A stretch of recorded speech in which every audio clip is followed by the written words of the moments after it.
Hey everyone, I am Ashwini Vashishtha और आज इस टॉपिक को कवर करने वाला हूँ वो आप सभी का टॉपिक है, यानी कि अफोर्डेबल हाउसिंग प्रोजेक्ट आखिर आ क्यों नहीं रहे हैं। क्योंकि इनको आना था, काफ़ी दिन से सुन रहे हैं, बार बार अलग अलग बिल्डर्स के नाम सुन रहे हैं, जैसे कि सिग्नेचर ग्लोबल के कुछ एक्सटेंशन हैं, एमआरजी कुछ एक्सटेंशन है, आरओएफ बिल्डर के प्रोजेक्ट हैं, साथ में कुछ छोटे बिल्डर्स की बात की जाए, आर्टेक्ट है, वोल है, टीएलसी है, यासिका का एक्सटेंशन आना था, यानी कि ऐसे बहुत सारे प्रोजेक्ट हैं, तुलसियानी है।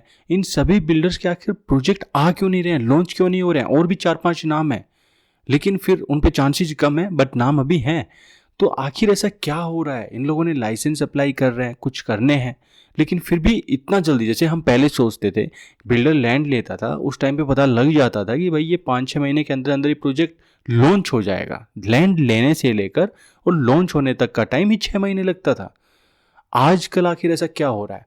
देखिए, इसमें क्या है, एक सबसे बड़ा रीज़न तो है कि सभी बिल्डर जो और भी नए बिल्डर्स हैं वो सोच रहे हैं कि कुछ ऐसी पॉलिसी जो गवर्नमेंट ला सकती है जिसमें हम लोगों का फ़ायदा है। जी हाँ, इंसेंटिव मिलने के सबसे ज़्यादा चांसेस बिल्डर को हैं। एंड यूजर के लिए भी कुछ सब्सिडीज रखी जा सकती हैं, क्योंकि रेट बढ़ रहे हैं दिनों दिन। तो दोनों का ही ख्याल रखकर और ये प्रोजेक्ट लाई जा सकते हैं, ये पॉलिसी लाई जा सकती है। लेकिन क्या है, वहां से भी कुछ क्लियर हो नहीं पा रहा है अभी तक। इस वजह से सब कुछ ऐसा ही चल रहा है। एंड सेकंड थिंग इज कि बिल्डर्स के हाथ में, दोनों हाथों में लड्डू हैं। दोनों में नहीं, मैं तो मुंह में भी लड्डू कहूँगा, दोनों हाथों में भी लड्डू कहूँगा, क्योंकि इन्होंने इतनी सस्ती लैंड खरीदी हुई है। ये सभी बिल्डर्स की बात कर रहा हूँ, काफ़ी सस्ती लैंड खरीदी हुई है, और अब उस लैंड के प्राइस हैं वो 3-4 टाइम्स तक जा चुके हैं। तो बिल्डर को लगता है कि यार एक प्रॉपर वे में चला जाए, एक प्रॉपर विंडो से चला जाए, और जब यदि लाइसेंस मिलता है, हमें प्रोजेक्ट लॉन्च करने की परमिशन मिलती है तो ठीक है, अदरवाइज हम आगे नहीं बढ़ेंगे गलत तरीके से। क्यों? क्योंकि क्या है कि लैंड के प्राइस इतने जा चुके हैं।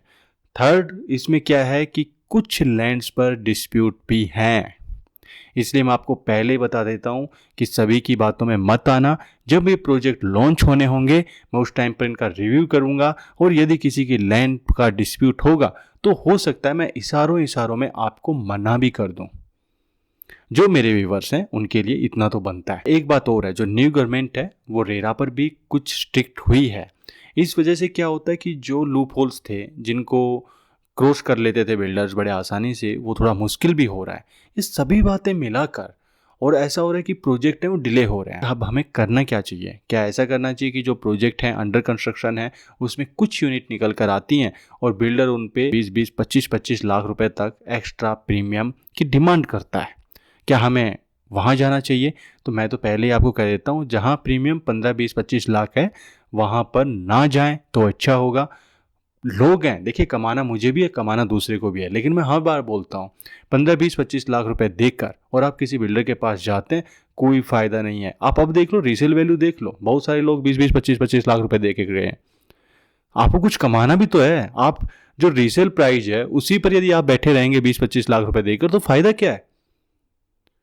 आप 3 साल बाद प्रोजेक्ट लेंगे, 2 साल बाद प्रोजेक्ट लेंगे, और वही 20-25 लाख रुपए देकर, और जो वही जो टोटल वैल्यू है आपके फ्लैट की जो आपने दे दी है बिल्डर को, 20-25 लाख रुपए एक साथ दे दिए हैं। कुछ आपको वैसे आपको पे करनी है थ्रू ईएमआई, और वो टोटल वैल्यू बन रही है जो कि उस टाइम पर रीसेल वैल्यू है। तो कोई फायदा नहीं है। फिर आपको मैनेजमेंट कोटा में वहां पर जाइए जहां पर आपको फायदा हो, जहाँ पर अच्छा रेट मिले। अदरवाइज आप उसे अवॉइड करें, ज़्यादा अच्छा होगा। वेट कर सकते हैं, मैनेजमेंट कोटा में भी यदि कोई अच्छी डील मिल रही है तो वहाँ पर वेट कर सकते हैं, वो ज़्यादा अच्छा है।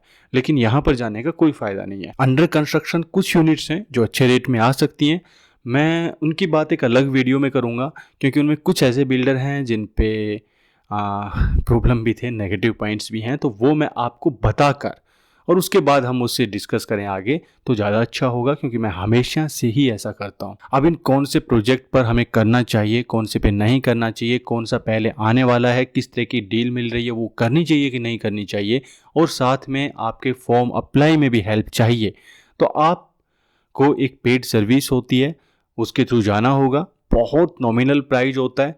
यदि हम इस पर देखते हैं, टोटल आप अपनी जितनी वैल्यू निवेश कर रहे हैं उसका देखते हैं, तो उसका तो बहुत एक छोटा सा होता है, और वो ज़रूरी होता है, क्योंकि हर किसी को फिर सर्विस नहीं दी जा सकती। लेकिन जो मेरे पहले के क्लाइंट हैं, जो मुझसे स्टार्टिंग से जुड़े हुए हैं, जो मेरे 15 साल पुराने क्लाइंट भी हैं, उनके लिए भी, और आज तक के जो क्लाइंट हैं, जो मेरे क्लाइंट रहे हैं, जिन्होंने मेरे थ्रू डील की हैं या पहले से किसी न किसी तरह से रिलेशन है, उनके लिए वो सर्विसेज हमेशा फ्री ही रहेंगी पूरी लाइफ के लिए। उनको कोई एक पैसा देने की आवश्यकता नहीं है। आज के लिए तो इतना ही बात करेंगे। नेक्स्ट टाइम इन पे डिटेल्स में बात कर सकते हैं, अलग अलग प्रोजेक्ट्स पर, और भी जो 4-5 नाम है वो भी मैं रिवील कर सकता हूँ यदि आपकी डिमांड रही।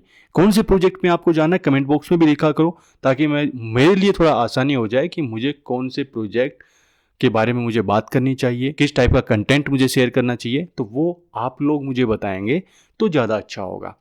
और किस टॉपिक पर बात करनी चाहिए वो भी आप मुझे बता सकते हैं। न्यू व्यूअर्स हैं तो इस चैनल को सब्सक्राइब कर लेना। पुराने वालों के लिए बहुत बहुत धन्यवाद जो यहाँ तक जुड़े रहे। Thank you very much.